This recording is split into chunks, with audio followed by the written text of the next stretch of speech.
কি আপনি ওরে বিয়া দিবেন মানে? এটা আপনি কি করতেছেন? আপনি জানেন বিয়েতে কত টাকা খরচ করতে হয়? সোনা গয়না দিতে হয়, মানুষের দাওয়াত করে খাওয়াইতে হয়। আপনি এই মেয়ের জন্য এত টাকা খরচ করবেন? আমার মেয়ের বিয়েতে যা খরচ লাগে আমি খরচ করুম, তাতে তোর কি? আমি কি তোর টাকা খরচ করুম? আমার টাকা আমি খরচ করুম আমার মেয়ের বিয়েতে, যা লাগে আমি খরচ করুম। আমার মেয়েটারে একটা ভালো পাত্রের হাতে তুলে দিতে পারলে আমি মইরাও শান্তি পাবো। আব্বা থাক, আমার বিয়া দেওয়ান লাগবে না। আমার বিয়া দিয়া খামাখা টাকা পয়সা নষ্ট করার কোনো মানে হয় না। থাক, আমি বিয়া করবো না। তোর বিয়া করতে হইব, তোর এখন বিয়ের বয়স হয়েছে, এটাই উপযুক্ত বয়স তোর। তাছাড়া আমার শরীরটাও বেশি ভালো না রে মা, কখন কি হয়ে যায়। তোর একটা ভালো পাত্রের হাতে তুলে দিয়ে আমি মরতে পারলেও আমি শান্তি পাবো রে মা। দেও তোমার মাইয়ার বিয়া, আমরা এই বিয়াতে নাই, আমরা কেউ এই বিয়াতে থাকবো না, আমাদের কেউ এই বিয়াতে পাবা না।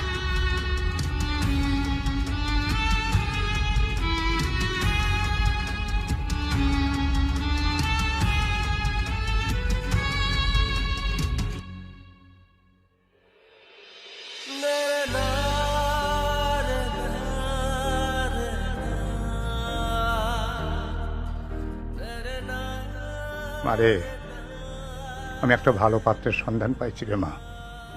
আমি বাইসা থাকতে থাকতে তোর বিয়াটা দিয়ে যাইতে পারলে আমি খুব শান্তি পাইতাম রে মা। কখন কি হয়ে যায় তারপর ঠিক নাই। যে পাত্রের সন্ধানটা পাইছি না, কালকে তারা তোরে দেখতে আইব।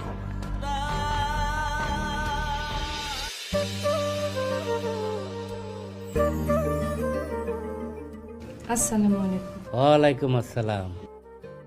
এই হলো আমার মেয়ে রাবেয়া। আসলে নিজের মেয়ে বলে বলছি না, আমার মেয়ে মানে দেখতে শুনতে কাজে কর্মে কোনো দিক থেকেই কমতি নাই, বুঝলেন? মেয়ে তো দেখতে একেবারে চাঁদের মতন সুন্দর। ভাই সাহেব, মেয়ে আমার খুব পছন্দ হয়েছে।